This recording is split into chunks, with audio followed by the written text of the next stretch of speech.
বিশেষ ভাতা 15% এবং চাকরি আইন 2025 বাতিল সহ 50% মহার্ঘ ভাতার দাবিতে আগামীকাল শুক্রবার 20 জুন জাতীয় প্রেস ক্লাবের সামনে সকাল 9 ঘটিকায় একটি প্রতিবাদ সভার আহ্বান করা হয়েছে দাবি আদায় ঐক্য পরিষদের পক্ষ থেকে।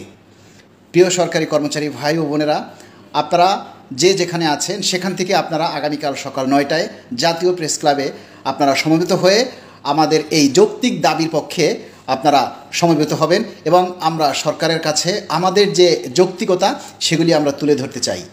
প্রিয় বন্ধুরা, এতদিন যে আন্দোলন সংগ্রাম হয়েছে শহীদ মিনারে, প্রেস ক্লাবে, শাহবাগে, আমরা পুলিশের জল কামানো খেয়েছি। আপনারা দেখেছেন যে আপনারা অনুপস্থিত থাকার কারণে কি হয় এবং আপনারা কি পেয়েছেন। এই শেষবারের মতো আসুন না আমরা আরেকবার চেষ্টা করে দেখি যে সরকারের মনকে আমরা গলাতে পারি কি না, সরকারকে আমাদের দুঃখ কষ্টের কথাগুলি বোঝাতে পারি কি না, যে দীর্ঘ 10টা বছর আমরা দ্রব্যমূল্যের সাথে যুদ্ধ করতে করতে আমরা এখন আর পারছি না।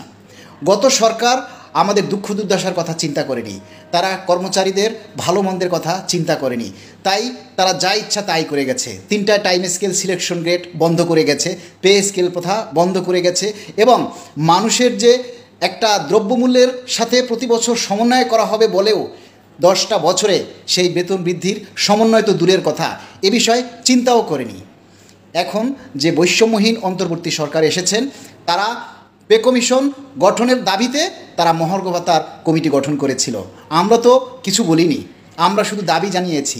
সরকারের পক্ষ থেকেই মহার্ঘ ভাতার ঘোষণা দিয়েছিল এবং 1 জুলাই 2025 সকলের বেসিকের সাথে সেই মহার্ঘ ভাতা যুক্ত হবার কথাও সরকারই বলেছিল। 20 মে অর্থ উপদেষ্টা আবারও সেই মহার্ঘ ভাতার ঘোষণা দিয়েছিল, কিন্তু আমরা বাজেটে দেখতে পেলাম কি হঠাৎ করে বিশেষ ভাতা বৃদ্ধির সুপারিশ করা হয়েছে।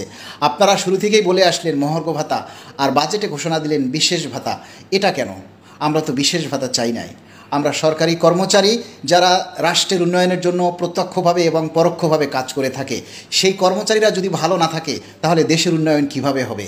তাই আমরা সরকারকে বলতে চাই, আগামী 22 জুন যে ক্যাবিনেট সভায় বাজেট পাস এবং বাজেট পর্যালোচনা, মানে বাজেটের ভুল ত্রুটিগুলি আপনারা যাচাই বাছাই করে তারপরে বিল পাস করবেন।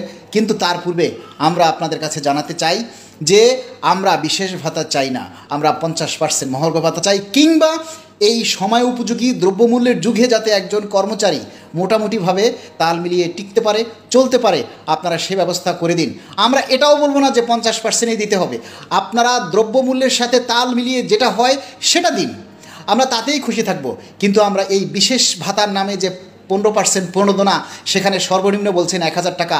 আরে আগের সরকারই তো 5%-এ সর্বনিম্ন 1000 টাকা দিয়ে গেছে, আর আপনি 15%-এও 1000 টাকা দিবেন। 15%-এ তো সর্বনিম্ন আগের 5%-এর হিসাবে সর্বনিম্ন 3000 টাকা আসে। তাই যেখানে 15%-এ সর্বনিম্ন বাড়ে 1237 টাকা, সেখানে সর্বনিম্ন ঘোষণা করেছেন 1000 টাকা। এখানে নিশ্চয়ই ত্রুটি রয়েছে। আমরা বারবারই দাবি আদায় ঐক্য পরিষদের পক্ষ থেকে এই ত্রুটিটা সরকারের কাছে তুলে ধরার চেষ্টা করেছি যে আপনারা 15%-এ 8250 টাকায় সর্বনিম্ন 1237 টাকা, সেখানে সর্বনিম্ন 1000 টাকা আপনারা ঘোষণা করেছেন। এটা কি হিসাব করে? নিশ্চয়ই এখানে ত্রুটি রয়েছে, হয়তো আপনাদের নক্ষদর্পণে আসেনি। তাই বিষয়টি যাচাই বাছাই করে যাতে সঠিকভাবে উপস্থাপন করা হয়, কর্মচারীদের মনে যাতে স্বস্তি ফিরে আসে এবং তারা নিশ্চিন্তে যাতে রাষ্ট্রের উন্নয়নের জন্য নির্বিঘ্নে কাজ করে যেতে পারে, আপনারা সে ব্যবস্থা করে যান। এবং প্রিয় কর্মচারী ভাই ও বোনেরা, আপনাদেরকে শেষবারের মতো অনুরোধ করছি, এটাই আমাদের শেষ চেষ্টা। ধরে নিন এটাই হচ্ছে এবছরের জন্য আমাদের শেষ প্রোগ্রাম। তাই আপনাদের কাছে বিনীত অনুরোধ, আসুন না ভাই, শেষবারের মতো আমরা একবার চেষ্টা করে দেখি সরকারের মন গলাতে পারি কিনা। আপনারাই তো আন্দোলন চেয়েছিলেন, আপনারাই তো বলেছিলেন কঠোর আন্দোলন কর্মসূচি দিতে। এবার কর্মসূচি দেওয়া হয়েছে, এখন দায়িত্বশীল ভূমিকা রাখার দায়িত্ব হচ্ছে আপনাদের।